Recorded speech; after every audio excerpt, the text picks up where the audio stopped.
Hey everybody.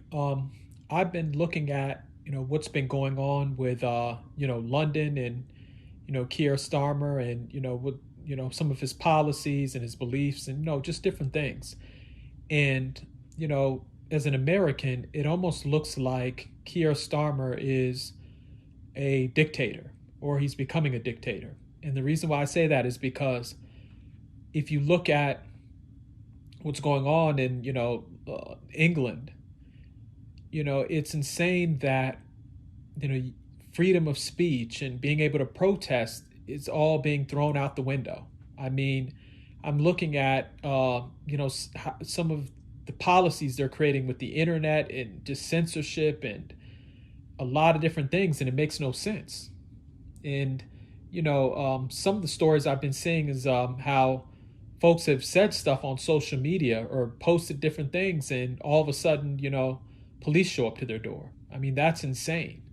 I mean, that's insane where, you put something that, maybe a political party disagrees with, and then all of a sudden, you can be arrested or fined. Like, that makes no sense. And it's almost, it's crazy. It's crazy that, you can't even express yourself. And, we talk about other countries. We talk about, countries like Egypt. We talk about, certain countries in the Middle East. And it's like Keir Starmer is doing the same thing. I mean, I remember when they were having the big it was a protest in Egypt that was happening, and it's like years ago, and the government was cracking down the internet, and the government was censoring folks, and it was a big uproar all around the world. And when you see Keir Starmer, he's doing the same thing.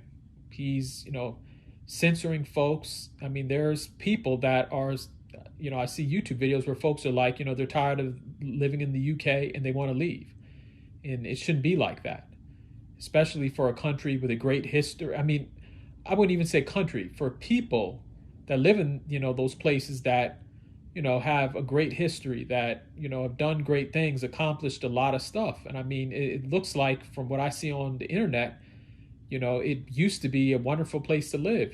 Folks would come to London and it was just good shopping and good tourism and stuff like that. And I'm seeing more and more videos where folks who are born in London, in some of those places, they're like they're just tired of it being expensive, and their people are just reached their boiling point. And another thing I've noticed is how you have folks, Keir Starmer's government, that don't like the protest. I mean, it's almost like they've made the protesters who don't agree with what they believe in. It's almost like he's made them an enemy or something. And I think that some of these places in the world should champion people speaking out against injustice. And I've looked at some of these protests where the news media out there, they're quick to label folks, oh, well, this person's a racist because you know they don't want immigration, they don't want illegal immigration. Well, guess what? Who wants folks to come to their country and not have the proper paperwork? I mean, you don't know if folks are criminals. You don't know if folks are going to, cause harm or damage to things out there. Like, who wants just random people showing up to, get housing and food and healthcare? Who wants that? And, I almost use the example, and it's been used before, where people talk about, leaving your door open. I look at it like, if somebody said, leave your door open at night, leave it unlocked and just leave it open, most people would say, no, that's crazy.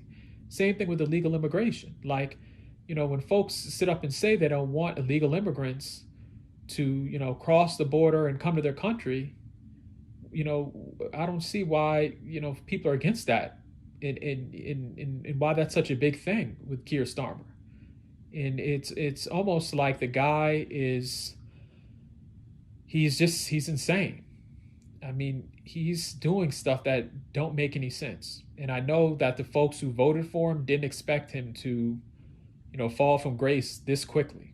I mean, it's from it's crazy. I mean, all of the things that, people accuse other countries of doing and leaders of doing, he's doing.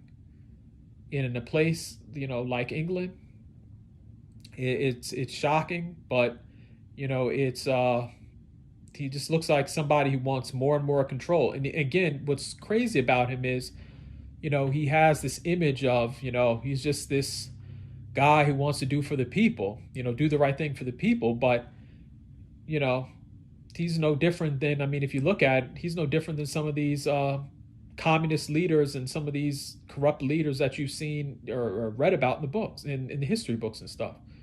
So I think, you're seeing a lot of protests in London because people are just tired of Keir Starmer. I think they want somebody who's going to, you know, uh, care about the working poor, somebody that's going to care about regular citizens, somebody that's not going to try to censor every word that you say on the internet or everything you type. And I think that, people are slowly waking up. And the same thing has happened in America. I mean, there was a point in time where it was just like, oh, well, people are coming here for a better opportunity and all this other stuff. That was a big excuse. But it's just like, no, after a while, okay, that you might be okay with it and people might be okay with it. But after a while, it's like, when is enough enough? And I think that, it's you're going to see you're probably going to see more protests in England. I think people have reached a breaking point. They're tired of Keir Starmer, and I think I'd be surprised if somebody uh, like him, you know, gets elected in the next few years. I'd be surprised if if people sit up and say, you know what, let's elect another leader like him. I think that people are they're waking up, and it's taken a while. It's just the same thing in America, where it takes people a while to wake up. I mean, you're being pushed all this propaganda in your face, and all this other stuff is being shown on TV. Oh, you should vote for this person because this other person that you or don't want to vote for is racist, and all these other angles they come up with on TV. And I think a lot of people are saying they can't just fake it anymore. So it's very sad to see what's happening in England, but I think after all of this, I would say pain, you're going to see a lot of good things and a lot of great leaders emerge. And even when I'm on Twitter, and now it's called X, but I'm just seeing so many people who live in England speaking out, and I think it's beautiful. It's old people speaking out, young people speaking out. It's everybody. And a lot of the times you don't realize how important your voice is. Even if it's, I'll tell anybody in London or England, even if you're creating a YouTube video, you don't realize how your YouTube video might inspire the next person, or it might make the next person say, well, wait a minute, I didn't know the government was doing this, or I didn't know they were trying to censor that. And so I'm learning about England. I've never been there, but I'm learning more about the government and just the leadership and the people and the politicians from looking at YouTube and going on social media. And you know I would tell anybody that's listening to this is start a podcast, but definitely speak out. Because if you just sit back and we went through this in America, people vote for somebody, then they just sit back and then say, well, you know what, I'm just gonna give this person some more time to fix things and this, and let's just give them time and let's give this person some grace. No, you have to be active. You have to be a person that's willing to go to meetings and willing to talk to people and willing to talk to politicians. 'Cause if not, the politicians and the leaders in that country, it can be the UK, it can be France, they're going to just do whatever they want to do. So you have to hold people accountable. If not, I mean, it gets to a breaking point and things happen that shouldn't happen. That's all I got to say on that. But again, for anybody listening to this, still speak out. I know I'm rambling a little bit, but create some YouTube videos, create a podcast, and just keep the world up to date on what's going on in England. And so again, in the comment section, let me know how you feel about Keir Starmer. Is, in my opinion, he almost seems like a dictator, but let me know how you feel about him. Did you vote for him? I mean, do you think he's doing a good job? From what I'm seeing, a lot of people are tired of him, but let me know how you feel about Keir Starmer in the comment section. Thank you.